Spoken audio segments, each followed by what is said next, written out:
ఆసియాలోని అతిపెద్ద గిరిజన ఆధ్యాత్మిక ఉత్సవంగా గుర్తింపు పొందిన మేడారం సమ్మక్క సారలమ్మ మహాజాతర 2026కు తెలంగాణ ప్రభుత్వం విస్తృత స్థాయిలో ఏర్పాట్లు చేస్తుంది.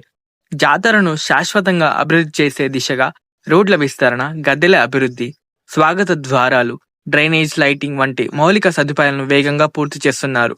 కోట్లాది మంది భక్తులు హాజరయ్యే అవకాశం ఉండడంతో ట్రాఫిక్ నియంత్రణ, పార్కింగ్ సౌకర్యాలు, త్రాగునీరు, వైద్య సేవలు, బలమైన భద్రతా ఏర్పాట్లపై ప్రభుత్వం ప్రత్యేక దృష్టి పెట్టింది. జనవరి 28 నుంచి 31, 2026 వరకు జరగనున్న ఈ మహాజాతర కోసం అన్ని శాఖల సమన్వయంతో పనిచేస్తూ భక్తులకు ఎలాంటి అసౌకర్యం కలగకుండా చర్యలు తీసుకుంటున్నారు. భక్తి, విశ్వాసం, గిరిజన సాంప్రదాయాల సమ్మేళనమైన మేడారం జాతర ఇప్పుడు అభివృద్ధితో మరింత వైభవంగా మారుతుంది. ఇలాంటి అప్డేట్స్ కోసం సబ్స్క్రైబ్ చేయండి. మేడారం భక్తులైతే లైక్, షేర్ చేయండి. Thank you so much for watching.